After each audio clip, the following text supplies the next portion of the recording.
Hello and welcome to Great Britain in Focus. I'm James McCullough. And I'm Alex Cooper.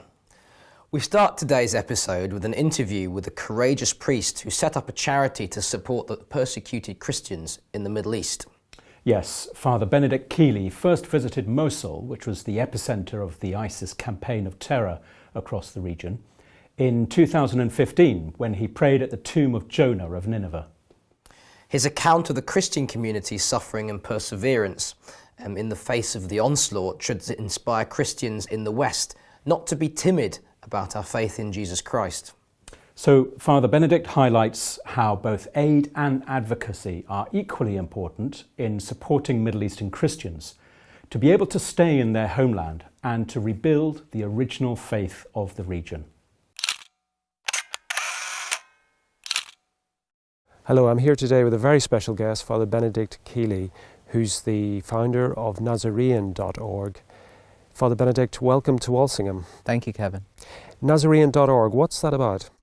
Nazarean.org is a charity mainly aiding and advocating for persecuted Christians, but especially in the Middle East, which I've visited multiple times since ISIS started in 2014. When you say the Middle East, people think of a kind of block of countries. Is there a way in which you can differentiate the persecution within those countries? Are there certain countries where there's worse persecution than in others? Yes, I like to call the Middle East actually the Holy Land. When we Christians talk about the Holy Land, we tend to focus on Israel, Palestine, but actually if you think about it, the Holy Land is Egypt, because our Lord and Our Lady and St. Joseph went to Egypt. That's Holy Land. Lebanon, Syria, these are places where our Lord walked, and even into Iraq his disciples, his apostles walked. And so the whole Middle East in many ways, those specific countries are holy, they're sacred ground, and they're also holy from the Old Testament, of course. But in different countries, as we know, there's been different levels of persecution, from ISIS, from Al-Qaeda. The soft persecution and then heated up persecution tends to go in sort of in waves. The other thing which, during my lifetime, the Middle East is synonymous with war. There have been many wars between Israel and its neighbours on various occasions, but there's also been wars in Syria, Afghanistan, Iraq, Iran. Is that the stimulus for the persecution? Is it coming out of those war-torn conflicts, or is there something more endemic in the Middle East which is persecuting the Christian inhabitants? That's a very difficult question. I remember when I went to Iraq for the first time in 2015, early 2015, just a few months after ISIS had pushed all the Christians out of their area in the Nineveh plain of Iraq. One thing the person who helped me there said was, you have to leave all your preconceptions behind. It's very, very complicated. So anyone who sort of can give you an answer and say it's because of this or that reason, it's so complicated. You're looking at thousands of years of history, but you're particularly looking, of course, at the very long battle between Christianity and Islam. It's not politically correct to say it, but that is the reality. It's been a long battle between Christianity and Islam since the time of Muhammad. So with the rise of radical Islam in the last 20 or 30 years, would you say that has been the stimulus for the persecution of Christians? Absolutely, and that's across the globe. It's not just the Middle East now. We're moving into a genocide in Africa and Nigeria. Of course, it's across the world. We think of France. Even in France, Father Jacques Hamel is martyred in a church in Normandy. I mean, there's almost not a country in the world where you can't say Christians are being persecuted, and it's not just by Islam, but unfortunately radical Islam is one of the main causes of persecution of Christians. Now, you're an Englishman, Fr Benedict. Your charity is domiciled in the United States. How did you get into this particular interest? Well, we're in Walsingham, this wonderful place dedicated to Our Lady, and I say with absolute sincerity that Our Lady inspired this. I was 2014, August 2014, ISIS, if the viewers and listeners remember, ISIS had swept across the Nineveh plain of Iraq. The Nineveh plain, we know from our scriptures, is where Jonah preached, the prophet Jonah. Mosul, the city of Mosul in Iraq, is Nineveh. I've been there. I've been to the tomb of Jonah. ISIS blew the tomb up. And I was praying. I heard for the first time in 2014, for the first time in nearly 2,000 years, there was going to be no Mass in Mosul because the Christians had been driven out, who'd been there from the beginning. And I was just thinking how awful this was. I was saying my rosary and thinking, well, what can we do? What can we do? And so it just came to me very simply that ISIS marked the houses of Christians with the Arabic N, the Nun it's called. It's like a half circle, half moon with a dot, and it's the Arabic word for N, Nazarani, Nazarean. That's why my charity is called Nazarean. And it's actually an ancient sign. It's been used, it wasn't ISIS that invented it. And so what we did, we started to produce those rubber bracelets that a lot of the kids wore a few years ago, that various charities marked with that sign, so we could sell them, people could remember to pray if they were wearing it, and then we could give a little bit of money. And that developed through to lapel pins, to car magnets, and the great EWTN host Raymond Arroyo actually invited me on his show very early on in September of 2014 when we kind of launched. And so from then on it just blossomed into then my priesthood speaking more and more about the persecuted, and we're here now. It's one thing having a concern about persecuted Christians, which all Christians should have, and praying for them and trying to help them maybe in financial or practical ways. But it's another leap to start a worldwide charity, which you have done. I mean, we already have a number of charities dealing with this, so what's the particular focus of Nazarene.org? Well, you're very kind to call it a worldwide charity. It's really just me. My job as a priest is advocacy, and I always say aid and advocacy are equally important. Sometimes people can say, well, who are you helping? Oh, and by the way, you speak about it as well. Aid and advocacy are equally important. So my job as a priest, and there are not many priests doing it, and I may be the only one in the English language, is to speak, write, preach, talk, doing exactly what I'm doing now, about the persecuted, to keep it in the minds and hearts of Christians. Because you said we should be thinking about them, but unfortunately even many good practicing Catholics and Christians are not thinking about the persecuted, maybe not for their own fault. So that's the first part of the charity. The second part is very specific, it's very small. We're believers in small is beautiful. What we do is we try and give mini microfinancing loans to families, to businesses. For example, in Iraq and Syria, we give $5,000, which is a very small amount of money, and that can start a family business. It's enough money to start a small business. So, for example, we have a man who has a taxi. He was in one of the cities in Iraq. His old taxi was so old, and he had no air conditioning. It gets to 120 degrees in Iraq. So the poor man, he had no business. So we bought him a taxi. Now he's up and running, he can support his family, and they stay. That's the other critical factor. You don't just dole out money to do nothing. We give them money, they start a business, and then they have an incentive to stay in their own country, which is very important. So we're actually trying to help people not pour across various borders into other countries, to stay in their own country. I mean, this is key to the current debate. I mean, because the Christian presence, as you say, has been there for over 2,000 years, and the ISIS and other groups want to eradicate that presence in not just its the people, but its visible forms. When somebody has been forcibly removed to another land, and we have refugee camps scattered throughout the Middle East, it's very difficult, is it not, to try to coax those people back to a situation which they may have fled in terror from? They need two things. One, I can't do anything about except with the advocacy. They need security and they need jobs. Those two things are essential. At the moment, the critical problem is both. They have neither in many of these places, but at least if we can provide them with jobs, with an incentive to stay, then security is the other factor. But yes, if neither of those things are there, then they won't stay, and they'll never come back either. They need that stability, and it's critical. Have you visited the refugee camps? Well, yes, when I first went to Iraq, they were all driven out. They were in refugee camps. 120,000 had been driven out of their ancestral homes on the Nineveh plain, as I said, and were living initially. This is August of 2014, where it's 110, 120 degrees. They were driven out overnight, the Feast of the Transfiguration, actually, overnight by ISIS. and had to be, well, they weren't housed, they were in the streets, lying in the streets in the Archdiocese of Erbil in Iraqi Kurdistan. Then they moved into tents.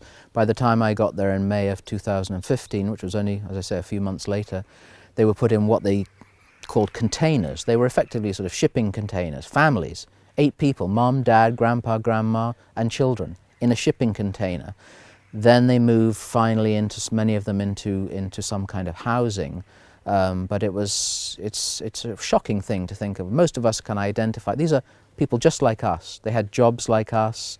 They were businessmen, women, and you're living in a shipping container in 120-degree heat. It was extraordinary. How do you keep your sort of balance in that situation? Because seeing that sort of suffering on that scale, and suffering because of being a Christian, how do you I mean, as a human being and as a priest, how do you respond to that? How do you manage to not just throw your hands in despair and say, this is awful, I can do nothing?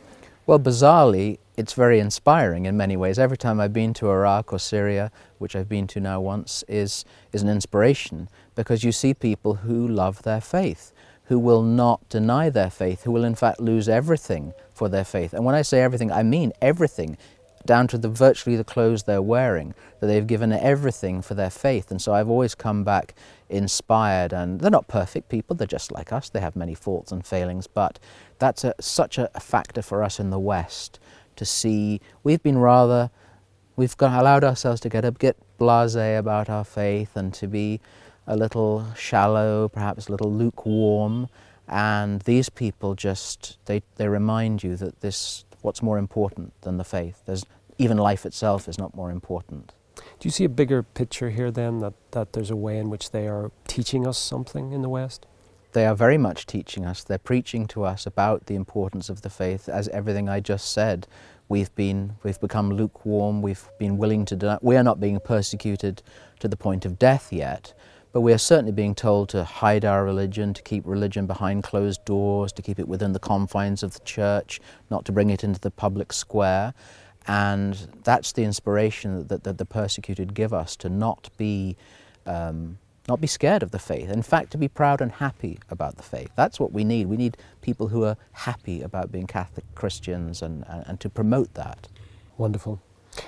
Father Benedict, thank you so much for taking the time on your busy schedule here in England, on your visit here to visit us here in Walsingham and EWTN, and to speak to us about these persecuted Christians. It's an absolute central to our faith, as you've said, and anybody watching this can go to your website and help you in your mission to help the persecuted Christians, particularly in Iraq. And on behalf of all our viewers here in Great Britain, I'd like to thank you for the work you've done for the persecuted Christians, and I do hope you come back and visit us again. Happily, Kevin, and thank you to you, but also to EWTN. They've been very supportive through these years, so I'm very grateful and wish God's blessing upon all those who support EWTN. Thank you. Slovenia is a Catholic country bordering Austria and Italy, where one would never suspect Christian persecution. But as recently as 1992, the faith there was suppressed under communist rule. James interviewed a young priest from Slovenia, Fr Rok Pogačnik, when he was here on retreat in Walsingham. Yes, indeed.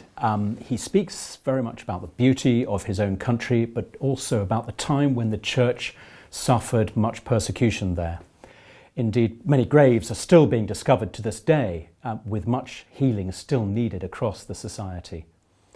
Father Rok observes that although many Christians emigrated from Slovenia, the faith actually grew amongst the people who remained at that time. And on a personal note, Father Rok speaks about his early life in Slovenia in a non-practicing family, his inner call to conversion, and his message of hope for the young people of Europe. Welcome to Walsingham, Father. Thank you very much. Such an honor. Now, you have a very interesting story, I believe. You're a very young priest, but I'd like to just set the scene by asking you a little bit more about where you come from, your country, Slovenia. Tell me a little bit more about it. Well, I'm very happy first to be here. Slovenia is a Middle European country. It borders with Hungary, with Austria, with Italy and Croatia. It's very small, 2 million people. Right. We used to be part of Austro-Hungarian Empire. Then after the Second World War, we were part of Yugoslavia. And then now, just for the last 25, 30 years, we're our own country, Slovenia. Just 2 million inhabitants. Our main city, the capital, is Ljubljana. 6 dioceses, mostly Catholic. Yeah.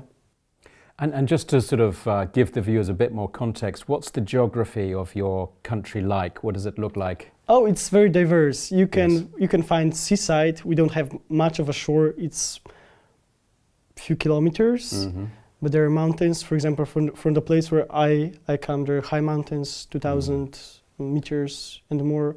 Lots of green, lots of woods, lots of rivers, lakes. I think it's very beautiful.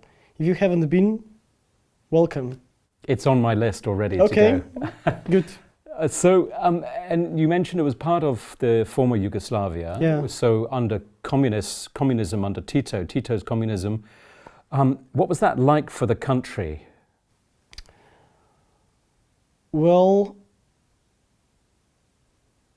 I think people suffered much. Some of the things were well done, but I think there was not the freedom of mind, the freedom of speech. I could also say the freedom of religion, the freedom of heart. The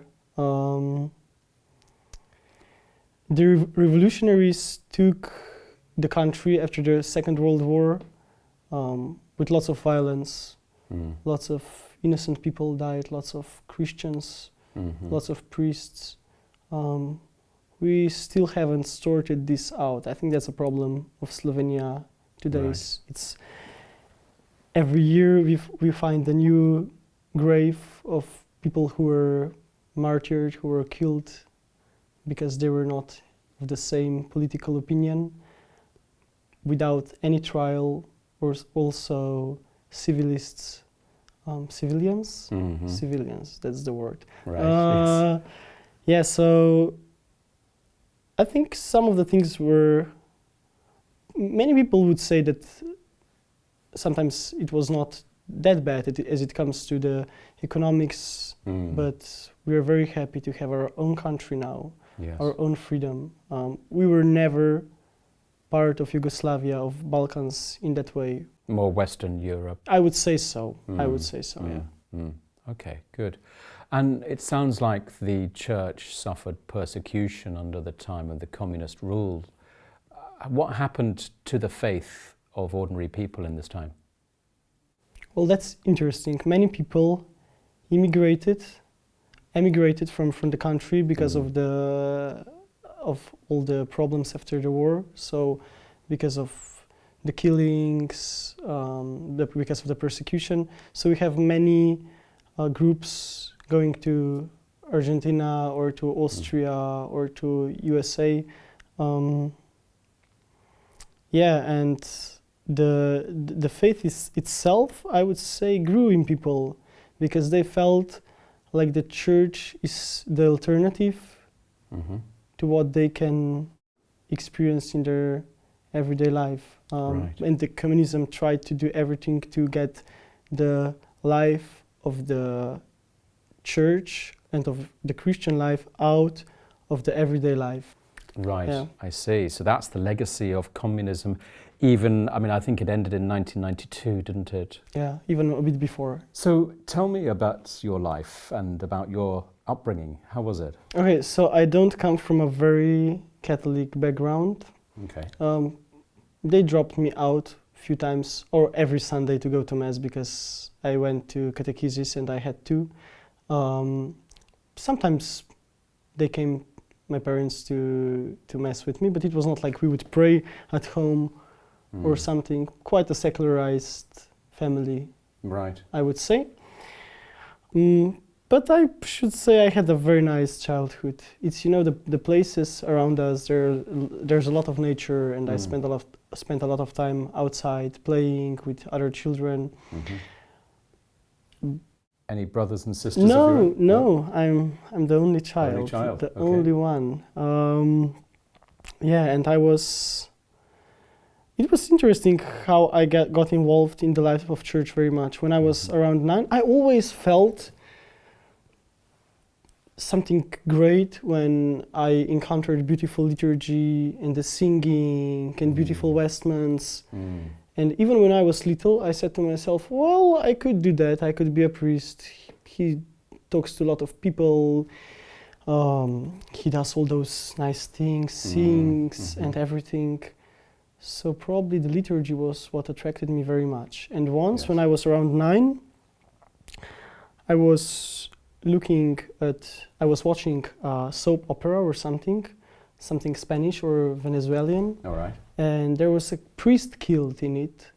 And I felt the urge that I have to go and serve the Mass. And it was one Wednesday, rainy Wednesday, and the same evening I went to serve the Mass. And then it started, and I went to Mass every day. My parents were not too happy about it. But yeah, it grew in me, and I felt, oh, that's something beautiful. And the old parish priest I had, he was a very silent person. His life was something different, and I felt very much drawn to that. And I was only 12 or something. And then I received the sacrament of confirmation when I was 14, and then that's the summer when it all started, because I got to know that God is somebody I can speak with, and I can call him you, and I can tell him things that was very important for me. So, age 9, very unusual for parents to have a 9-year-old asking to go to Mass every day. Oh yeah. Very unusual. But so, age 9, you start to feel the start of your inner spirituality developing, so that by 14 you have a personal relationship with Christ. Probably so. And I felt the need to go to seminary or to become a priest. I'm not saying it was very clear or that, but I knew that I'd like to be a priest, though I was not sure why, and I was not sure what it takes and what should I do to become one. At a certain moment, I started to feel how big is Eucharist. That was very important for me to see that God is coming to us, that he really wants to become one with me. And at the same time, I felt I have to be prepared to meet him. So I started going to confession regularly, and that helped me very much.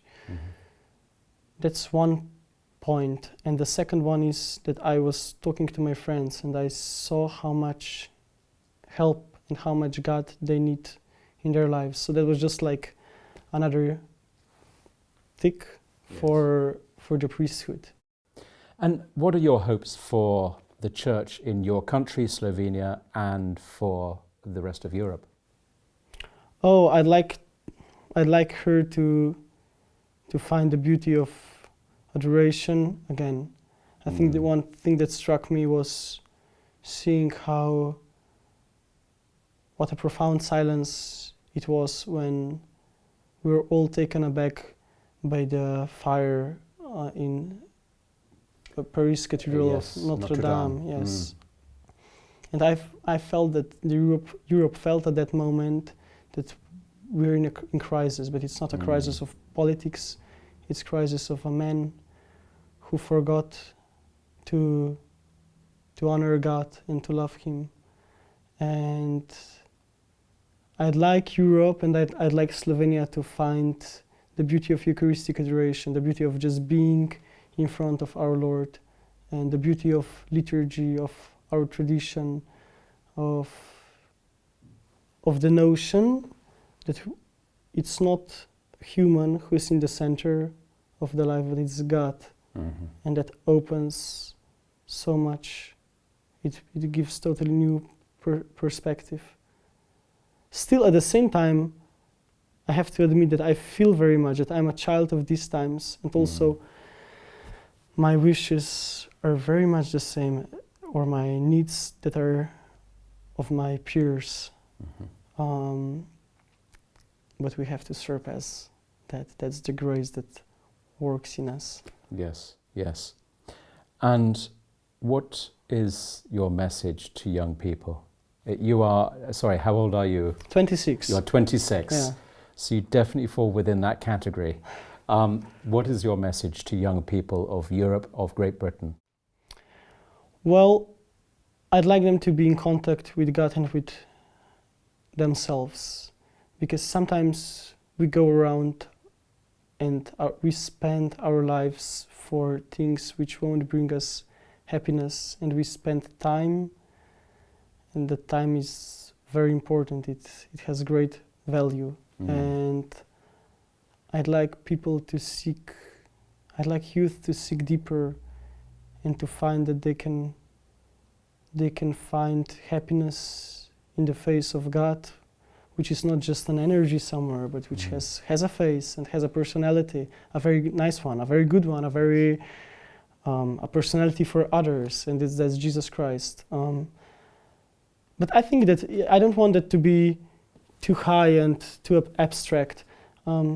So the first thing, maybe to spend some more time in silence, to see what are the hopes we're having in ourselves, what are the things we're looking for, and to let God purify that, and just not to lose hope, because I'm sure God can make good things, beautiful things in life of every person that wants to be with Him, that wants to consecrate his life in any way to kingdom of God.